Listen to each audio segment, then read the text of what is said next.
Hello there, ladies and gentlemen, how you doing? It's Alexander123 here. Time for a new video today. I've made a new video on this channel for about 5 weeks or so, maybe even 6.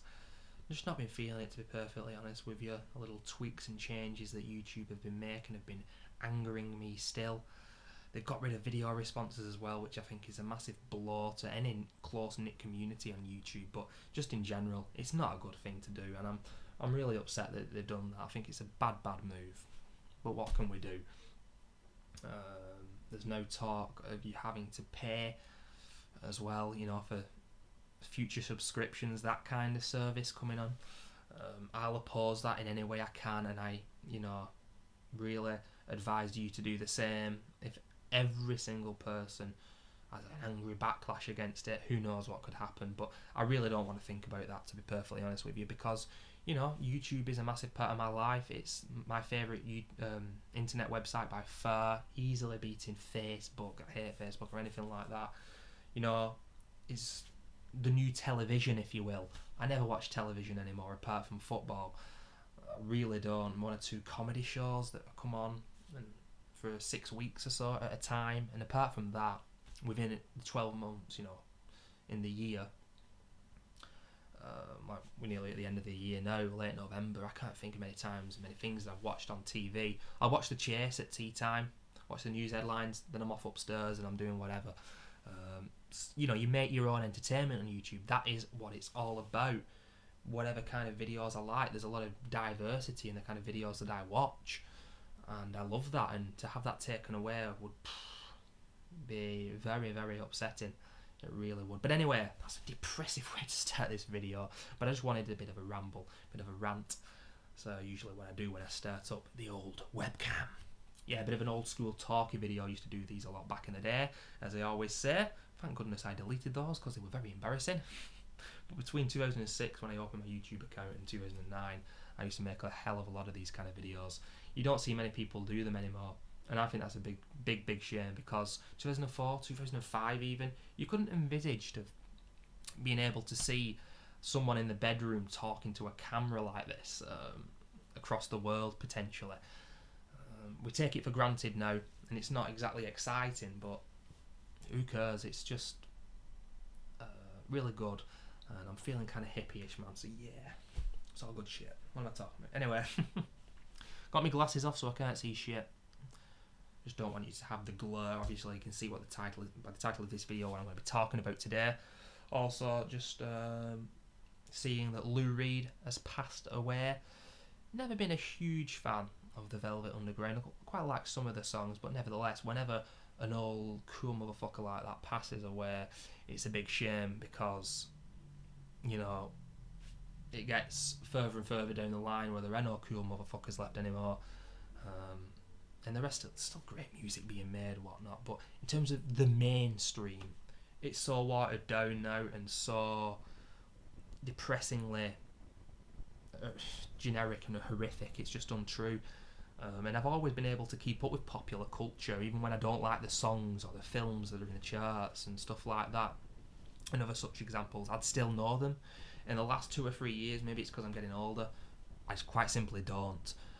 But I do check to see what's in the charts, and there's just no chance of anything good getting in the charts now. And it's been said that the kind of music that are in the charts and the kind of things that are popular within a culture and a society depict that society, if you will. And yeah, make no mistake about it, it certainly does. Justin Bieber spitting on his fans, they're going, oh, like that. And getting his spit, putting it in a little bag and putting it on eBay for a few 100,000. Jesus Christ, it's depressing. Very depressing start to this video, ladies and gentlemen. Well, let's leave that all behind. I don't know where on earth that came from. Anyway, today I'm talking about Grand Theft Auto. I'm not going to be talking about this Grand Theft Auto, Grand Theft Auto 2, Grand Theft Auto, was it 1969? Or was that London? I don't know. I only ever played this one of the old games. I never played the others before Grand Theft Auto 3 came out. But the reason I'm talking about Grand Theft Auto 3, Vice City, San Andreas, GTA 4 and GTA 5 is because that is what we know those games as now. They are all kind of similar. They've all got the radar in the bottom left. They've all got the wanted star level. They've all got the same hilarious cheats. Oh, pardon me. Which I haven't used on Grand Theft Auto 5. I also didn't use them until I completed Grand Theft Auto 4.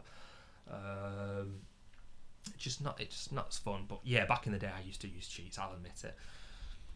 Since I have played GTA 3, Vice City and San Andreas again without using cheats, and it is a much more enjoyable experience. But you know what it's like when you're younger, and when you're too young to play these games, and you just don't care. Anyway, yeah, these games, absolutely fantastic. One of my favourite game series of all time, obviously. There they all are. What order do we have them in there? I can't see. 4, 3, Vice City, 5, San Andreas. Going to be a few controversies here.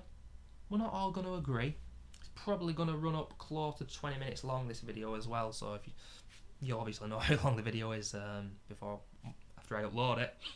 So if you are watching this, thank you very much. It's much appreciated. But I'm not going to do an in-depth review of all these games. But I will try and justify my reasonings for the order that I placed the games in.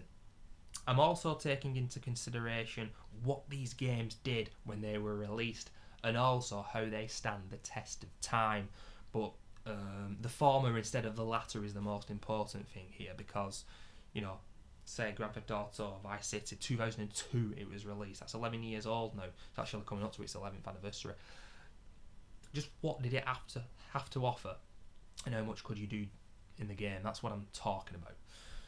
But yeah, you are going to disagree with my selection, but let's talk about this like adults, mature human beings. No need to get aggressive, even though I don't think many people are going to watch this video. Anyway, I do think a lot of people will agree with my selection of my least favourite game in the Grand Theft Auto series. It is the 3D games anyway. Grand Theft Auto 4, released in May 2008. And I remember getting this game. I actually purchased it with my first Xbox 360. Before then I'd only had a PS2. I'd never had a PS3 before, because at that time the PS3 was a lot more expensive than the 360 as far as I remember. In terms of the future, probably getting a PS4. Obviously this is a topic for a different video. But yeah, I have enjoyed my time on the 360, but I just think it's time to go back to Sony for reasons that I may speak about in another video. Although, if you can you don't need to take my word for it, but personally, you know, there's a lot of money. I would not buy a PS4 or an Xbox One for the next 12 to 18 months. Hold fire, wait for some good titles to be released, let the bloody price come down, then make your purchase. But yeah, May 2008, I got this with my 360, and I never played a game with graphics as good as this, obviously, at that time, because I'd been used to the PS2 and the GameCube that I had a few years prior to that. But I knew the Grand Theft Auto series, obviously. And although this was a great game, it did disappoint because, and I think a lot of people will agree with this, the missions were very linear, they were very generic, a lot of repetition about them. They tried to introduce new activities, but obviously people make the jokes about Roman now, Nico's cousin I think it is, who always would ask you to go bowling, and I think you could also play darts, was it, or something like that? I can't quite remember. But the activities, they weren't that fun, and they also didn't include them in the online mode of the game. Don't get me wrong, online was great fun on this, up until 6 months ago. Well, up until GTA 5 came out, obviously no one gives a shit about 4 now. But online was always great fun. In short bursts, because if you play it longer than an hour you'll get bored. Same things happening, but yeah.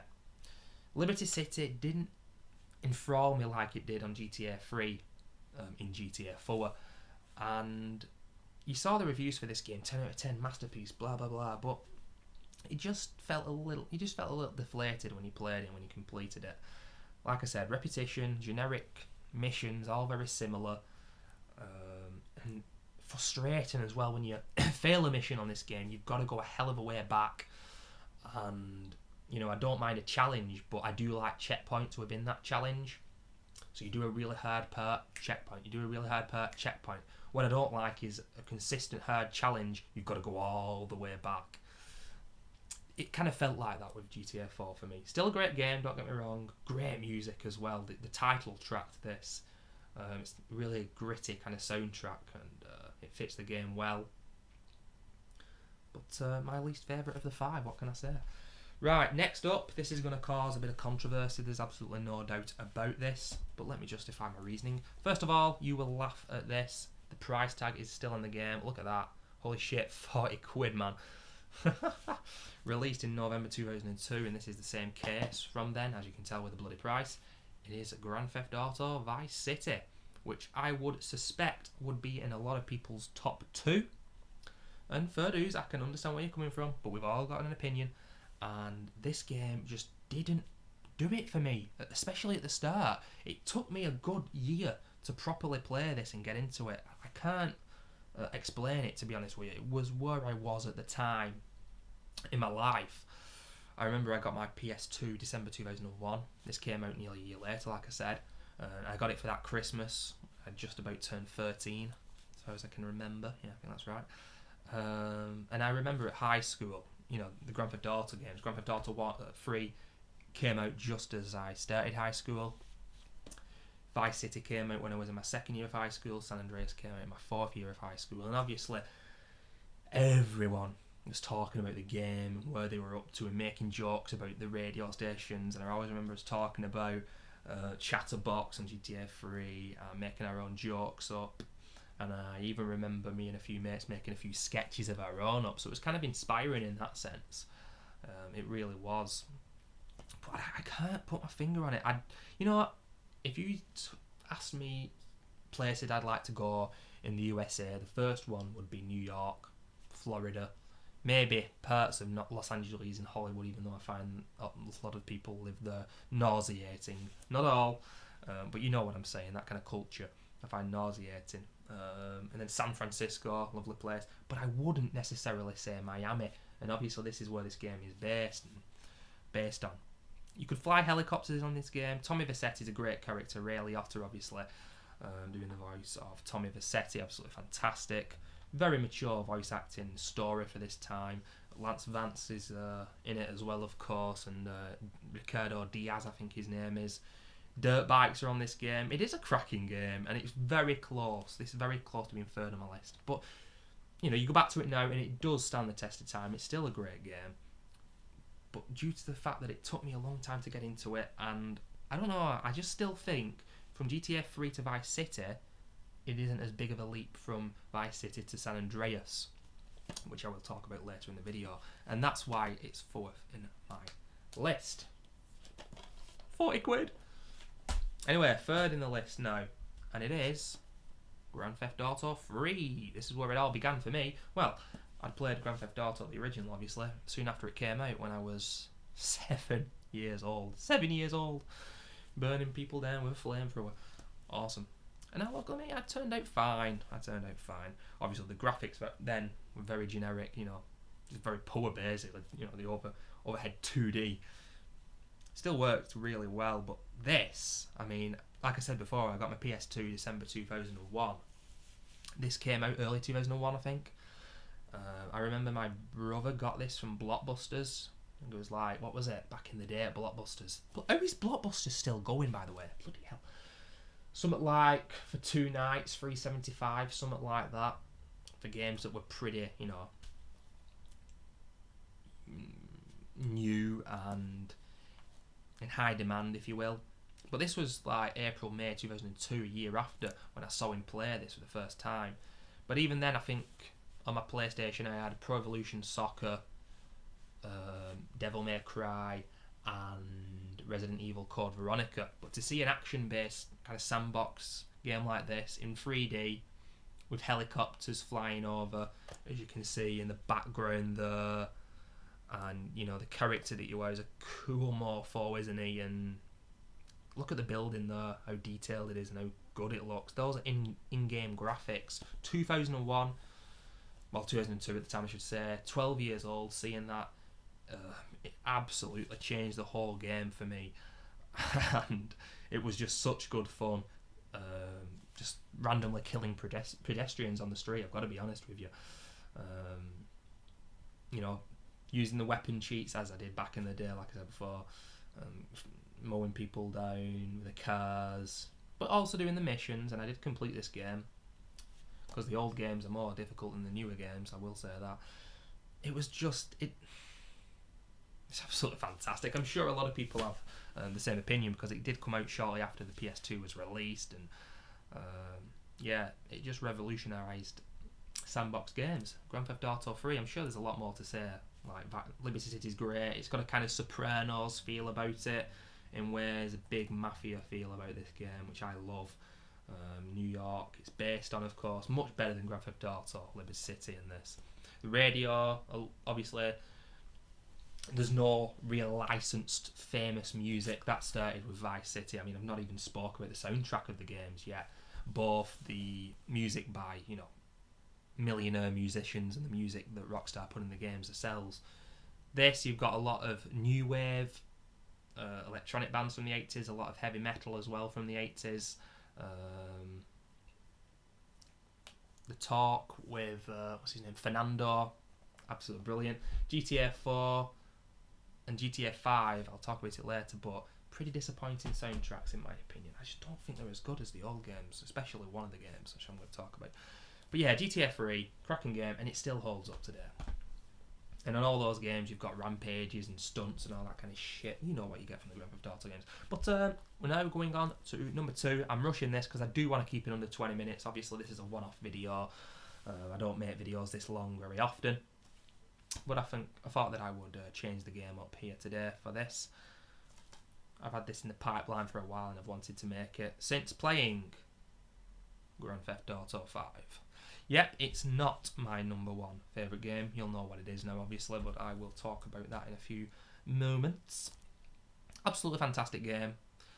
People are saying it's revolutionised gaming itself. They're saying it's absolutely jaw-dropping, blah, blah, blah. It's changed the whole game up, kind of like GTA 3 did there for sandbox games. And there are other people saying it's a big disappointment. The online's a farce and being really negative about it. I've got a foot in both camps, to be honest. I'm in the middle, but I'm mainly positive about the game. I don't think it's quite as unique and revolutionary as people are saying, but what I do think it is a great kind of indication of where we are heading with the Xbox One and PS4 in terms of the scale of the game and what you can do. The diversity in this game and the little things they've put in it, absolutely fantastic. The humour, the storyline in this game, and you get more of a feel for the characters in this. Obviously, you're playing as 3 different characters, and I think we were all wondering how that would work at the start of the game. 3 very different criminals, as the back of the case says, and I think they got it spot on. I think it worked. Obviously, I don't want to make it a full-on review of this game, although I could because it's just come out. Finished this game about a week ago. I took my time during completion of it because I don't pay top dollar for many games these days, and I wanted it to last, the enjoyment of it. Now I'm doing the online mode. I'm up to rank 6, I think, so I've not played much. The online I'm still not sure about yet. There's a lot of murmurings of discontent there. But the story mode, people were saying as well they've gone with quality over quantity. I'm genuinely not sure about that. I think it's quite a long game, In 2013, games are much shorter than they used to be. And there's actually a lot here. I'm now 86% complete. I'm doing a lot of the side stuff, a lot of the packages, stuff like that. But I've completed the story mode, and I think the location of the city, absolutely gorgeous. Parachuting. I love the parachuting music on this game. I really do. I'd have that on my MP3. The planes, the helicopters, the heists were done really well, and there's an element of tension in this game that there wasn't with the other games, and you really do get a kind of feel of you've got to make that money. In this game, you get money straight away. In this game, you're lied to throughout it. You're going to get this money soon, and the feds come in and whatnot, and you never get that money until you do the big heists. And then how well you do them depends how much money you get. And you can do them differently. And of course, I don't want to put spoilers in the game, but there are different ways you can basically do things to manipulate the ending, if you will. But like I said, I don't want to ruin it for people and actually give spoilers. But I will say, Mr. Trevor Phillips, man, there he is. I've got goosebumps. I think he's probably become my favourite Grand Theft Auto character ever. Ahead of I love the GTA 3 guy, even though no one knows his name and he didn't even speak. Carl Johnson was great as well in San Andreas, but the thing is with Trevor, he's an absolute psychopath. Obviously, he's got severe issues and whatnot. But at times, he's so intelligent and concise in what he says, and actually true. And he hates popular culture and whatnot, and he genuinely wants people to work hard for what they do and all this kind of talk.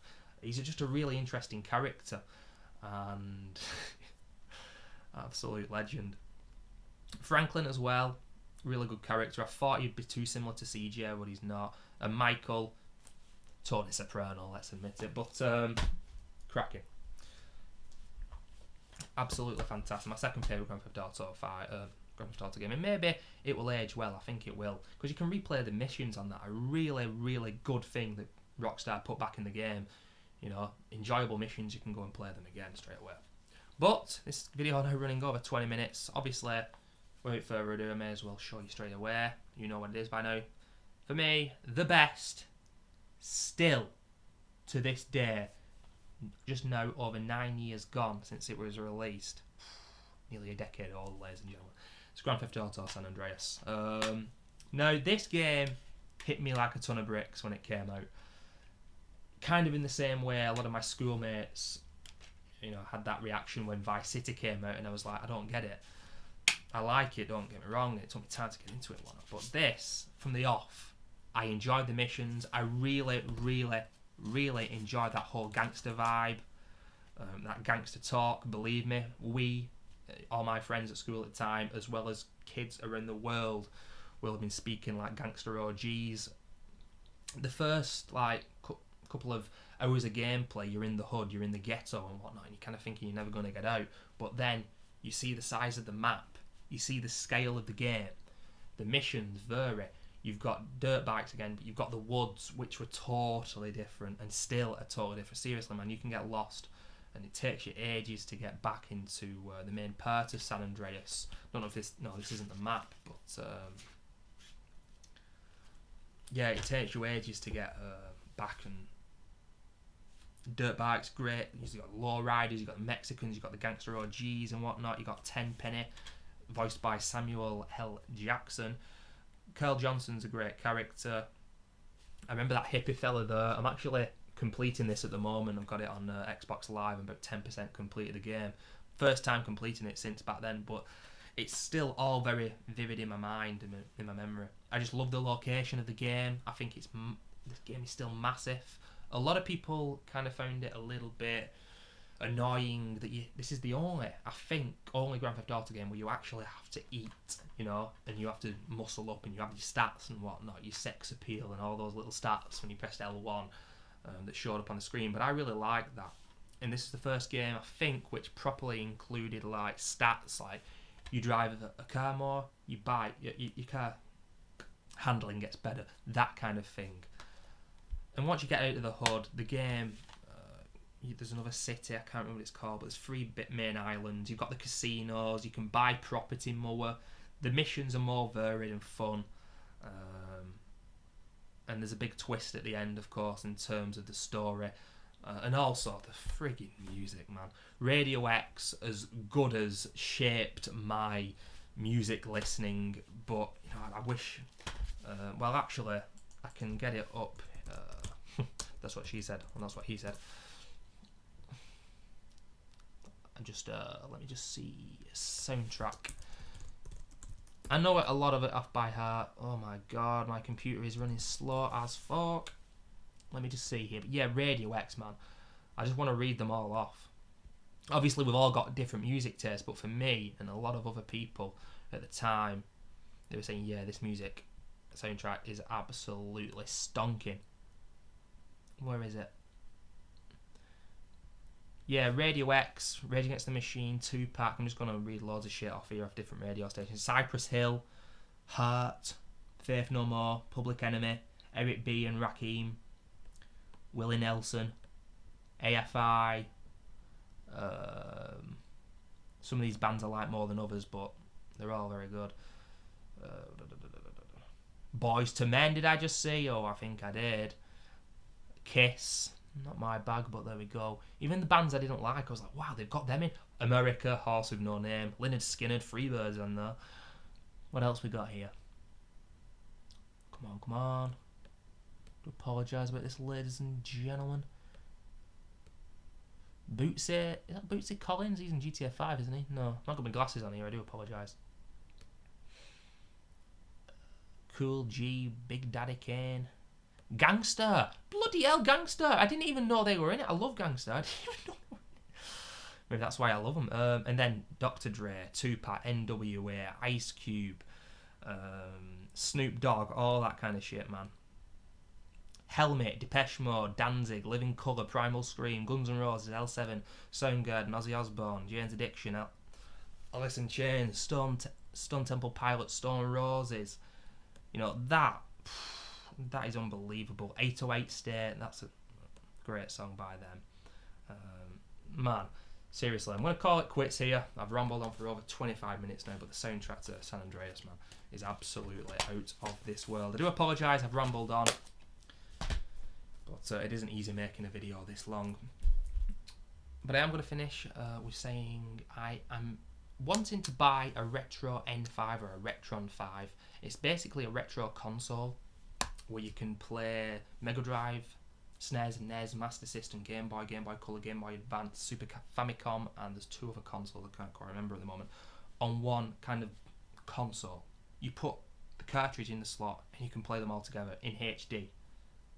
That is freaking incredible for a retro gamer like myself. And when I say retro gamer, I basically mean Mega Drive, but I've always wanted to start a collection of Game Boy and SNES games, and now I can, but I've never really wanted to get them all on emulator because it isn't the same, and I've never really wanted to buy the consoles themselves because there's just not enough space in the house, but there is enough space for the little cartridges on their own, and obviously there's Amazon, so you get them dirt cheap, a lot of them, and there you go. Some are dearer than others, obviously, but there we go. But it was originally £55, the Retron N5, and now it's gone up to £90. They obviously know that there's quite a bit of expectation though with this console, so I'm not sure I can justify that price, to be perfectly honest. These are old games at the end of the day. My Mega Drive doesn't work anymore. Finally broke. It's not working on my TV. It might be something to do with the fact that it's a modern day HD TV.